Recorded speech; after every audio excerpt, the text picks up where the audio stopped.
AC stadium నందు రాష్ట్ర ముఖ్యమంత్రి నారా చంద్రబాబు నాయుడు గారి 75వ జన్మదినం సందర్భంగా కనకట్ల రఘురామ్ ముదిరాజ్ కేంద్ర అగ్రికల్చరల్ రీసెర్చ్ మాజీ డైరెక్టర్ మరియు తెలుగుదేశం పార్టీ నాయకుల ఆధ్వర్యంలో స్టేడియం నందు ఘనంగా కేక్ కట్ చేసి సంబరాలు చేపట్టడం జరిగింది. అనంతరం కనకట్ల రఘురామ్ ముదిరాజ్ మీడియాతో మాట్లాడుతూ రాష్ట్ర ముఖ్యమంత్రి నారా చంద్రబాబు నాయుడు పరిపాలన చాలా అద్భుతంగా ఉంది అని, ఆయన తప్ప మరి ఎవరూ చేయలేరని, గతంలో 15 సంవత్సరాలుగా ముఖ్యమంత్రిగా ఉన్న పరిపాలన, అభివృద్ధి, సంక్షేమ కార్యక్రమాలు అతని వల్లే సాధ్యమవుతుందని, మరి ఎవరూ చేయలేరని మీడియా ద్వారా కొనియాడారు. అనంతరం ఈ కార్యక్రమంలో ఏసీ స్టేడియం సభ్యులు తదితరులు పాల్గొనడం జరిగింది.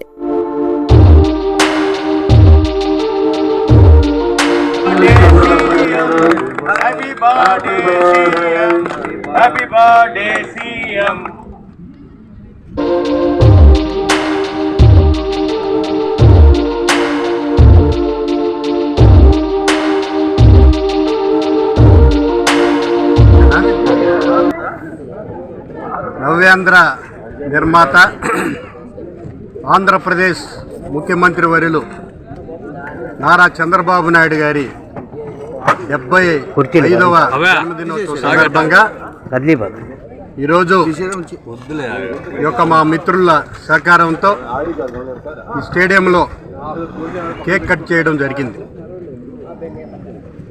15 సంవత్సరాల సుదీర్ఘ ముఖ్యమంత్రిగా, అపార అనుభవం గల నేతగా ఈ ఉమ్మడి ఆంధ్రప్రదేశ్లో అభివృద్ధి సంక్షేమానికి బాటలు వేసిన వ్యక్తి నారా చంద్రబాబు నాయుడు గారు. అదేవిధంగా ప్రత్యేక రాష్ట్రం ఏర్పాటైన తర్వాత ఈ రాష్ట్రాన్ని ఏ విధంగా అభివృద్ధి పదాన నడిపించాలా అనే ఆలోచనతో గత 5 సంవత్సరాలైతే, అదేవిధంగా ఇప్పుడు ముఖ్యమంత్రిగా ఉన్న చంద్రబాబు నాయుడు గారు అనేక పరిశ్రమలు తీసుకొని వచ్చేదానికి, ఈ రాష్ట్రంలో అభివృద్ధి పదాన నడిపేదానికి కృషి చేయడమే కాకుండా సంపదను సృష్టించి ఈ సంపదని పేద ప్రజల సంక్షేమానికి బాటలు వేయాలనే బృహత్తరమైన ఆలోచనతో చేస్తున్న ఏకైక ముఖ్యమంత్రి నారా చంద్రబాబు నాయుడు గారు. అదేవిధంగా 15 సంవత్సరాల ముఖ్యమంత్రిగా, గతంలో 15 సంవత్సరాల ప్రతిపక్ష నాయకుడిగా ఆనాటి ప్రజా వ్యతిరేకాలు అవలంబిస్తున్న ప్రభుత్వాలకి తీవ్రంగా ఎండగట్టి ప్రజల్ని మమేకం చేసి ఒక దారిన నిలబెట్టిన ఏకైక వ్యక్తి నారా చంద్రబాబు నాయుడు గారు.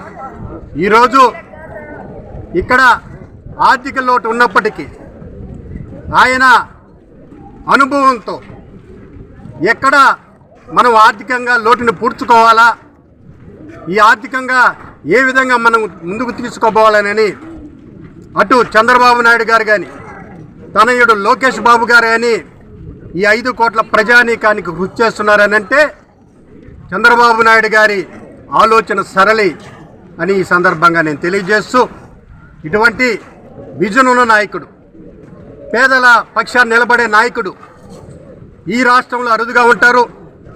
అనేక ఒడిదుడులు ఎదుర్కొని అటు అవమానాలు, కేసులు, జైలుకు పోయినా కూడా ఇంత వయసులో దృఢ సంకల్పంతో ఈ రాష్ట్ర ప్రజలకి నేను మనవి చేస్తూ, అటువంటి పేద ప్రజల పక్షాన్ని నిలబడే నాయకుడు, విజన్ ఉన్న నాయకుడికి ఆ కలియుగ ప్రత్యక్ష దైవం పేదల పక్షాన్ని నిలబడి పేదల సంక్షేమ అభివృద్ధి బాట వేయాలని మనస్ఫూర్తిగా కోరుకుంటూ సెలవు తీసుకున్నాను. జై హింద్.